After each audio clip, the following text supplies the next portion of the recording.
Akimos Online. You're welcome to Akimos Online Educational Services. My name is Justina Ogwana, and I am your economics instructor for today for SS1 class. Today we are going to take a look at control of inflation.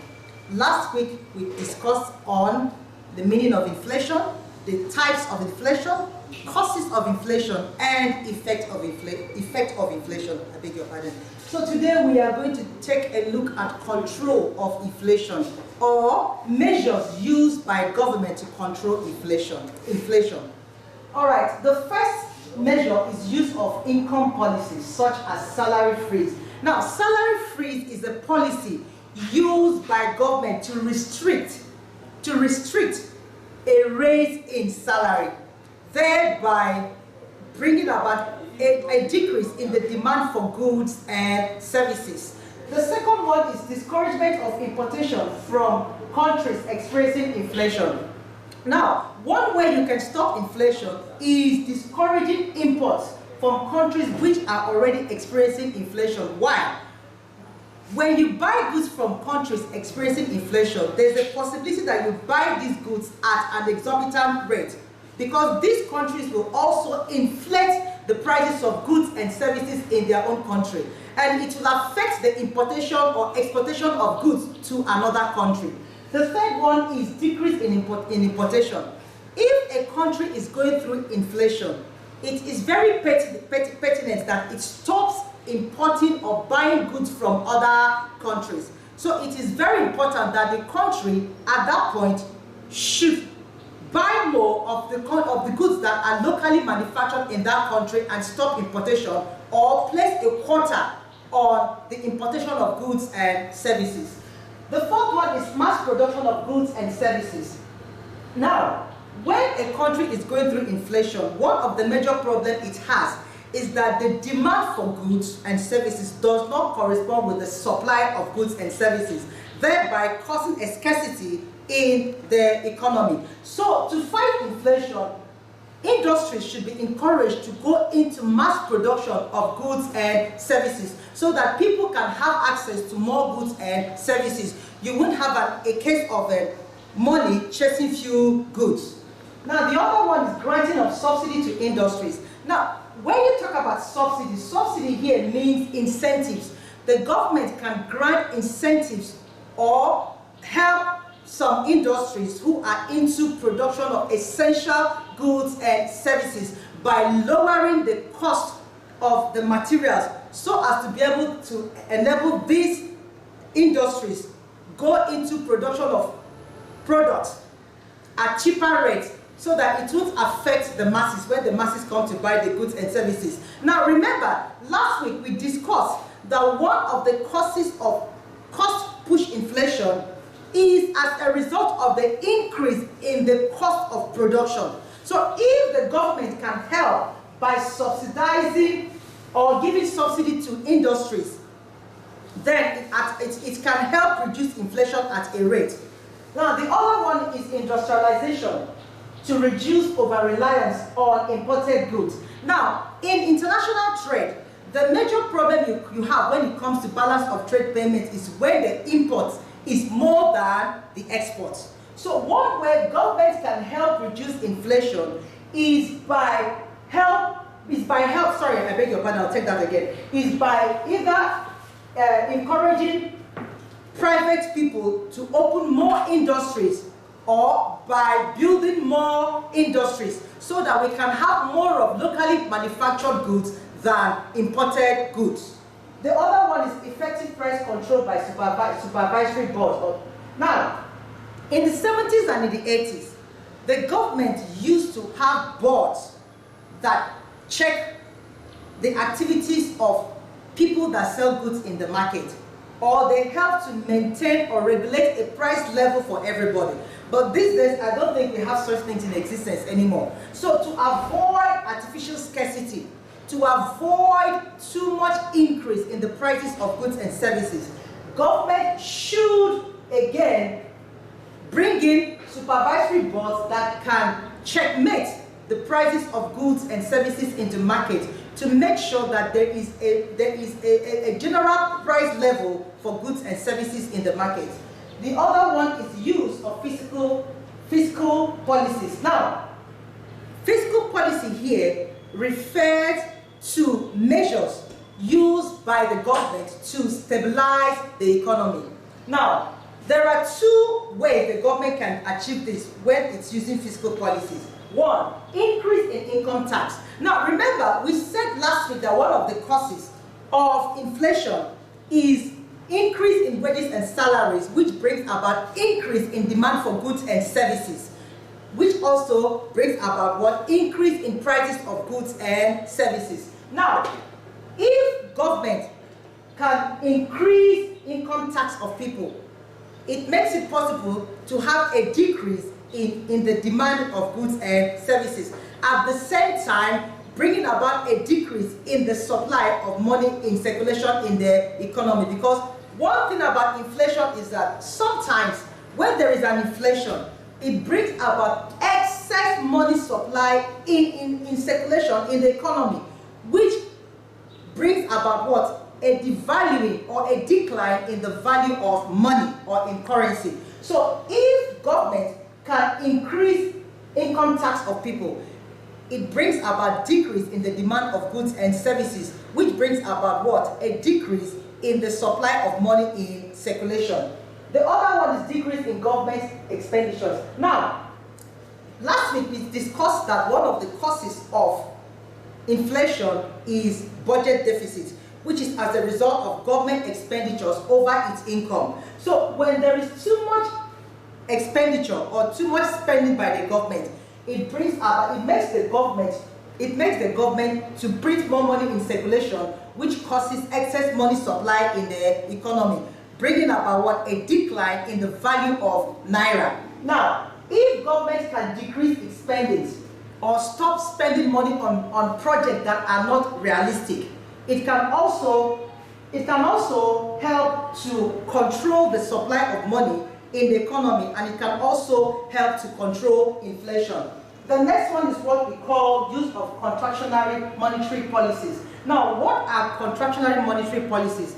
Contractionary monetary policies are economic policies used by the government to reduce the expansion of money or circulation of money in the economy, and also to fight inflation. Now, some monetary policies used by government are: one, open market operations, reserve requirements, and increase in short-term interest rates. Now, what is open market operations all about?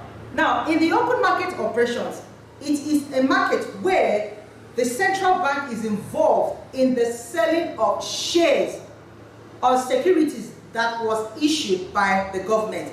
Now, the question now is, how can open market operations help to fight inflation? Simple.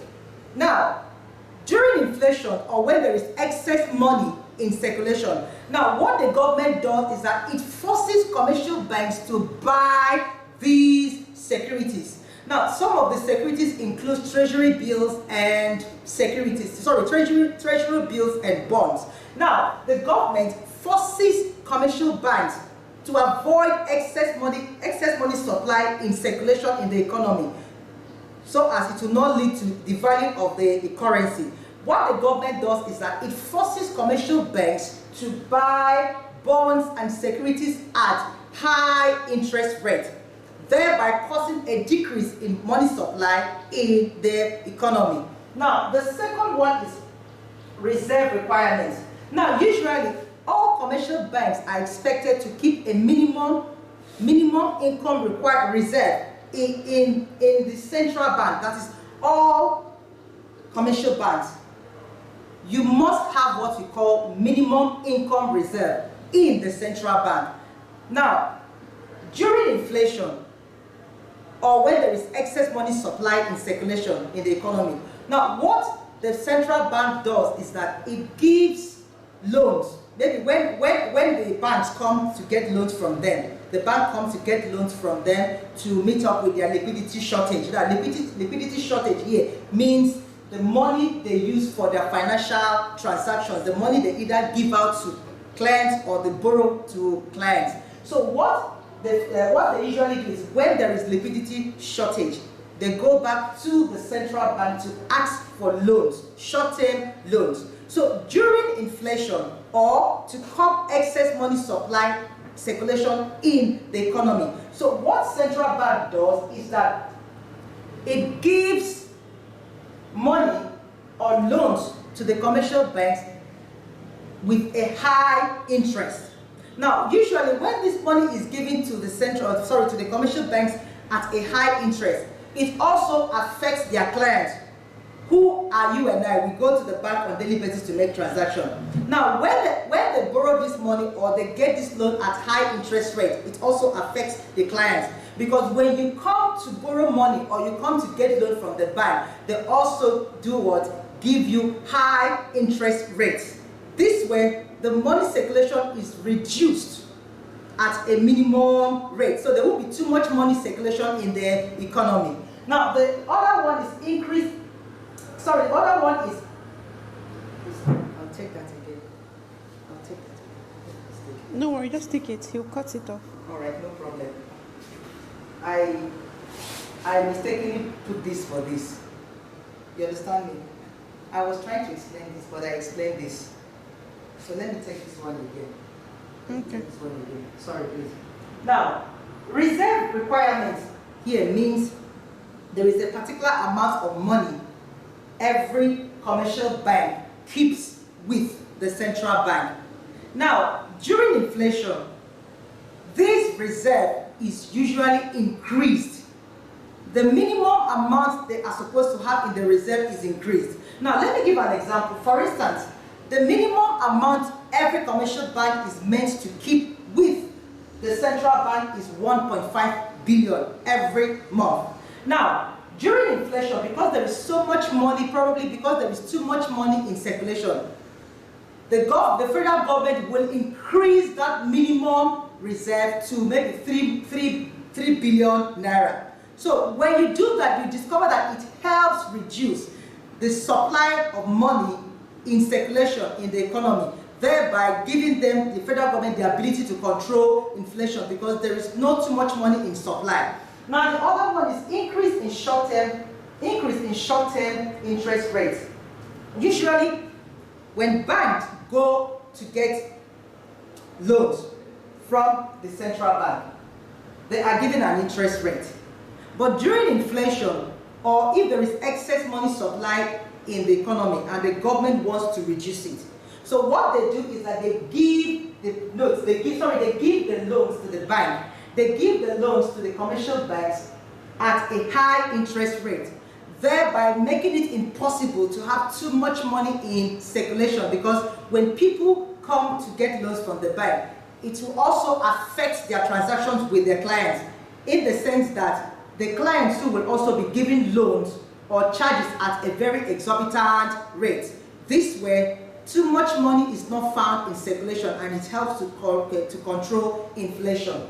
Now, the last one is observation and reduction of inflation rates.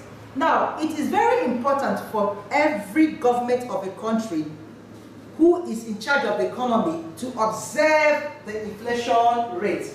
Now, we all know that prices of goods can never remain the same. If you go to buy a particular product, 300 naira last year, it's possible that you may not get that same product at 300 naira next year. So we know that inflation is a common thing. It's bound to happen. But government of countries should learn how to monitor inflation and reduce inflationary rates. Now, the percentage for inflationary rates shouldn't be more than 2 or 3%. But when it gets more than 2 or 3%, it means that that economy is becoming overheated and is heading for serious recession. So, government of a country should be able to observe inflationary rates and be able to do what? Put a target on where the inflationary rate should stop in terms of percentage. And the best percentage or the least percentage for inflation is 2 to 3%. It shouldn't go beyond 2 to 3%. Alright, so with that, we've come to the end of the class today. Today we've tried to take a look at control of inflation, measures that the government would use to control inflation. We've come to the end of the class today. Please, for your comments and for access to assignments, link on the school website. You can drop your comments or you can see the assignment there. With this, we come to the end of the class and I hope to see you some other time. Bye.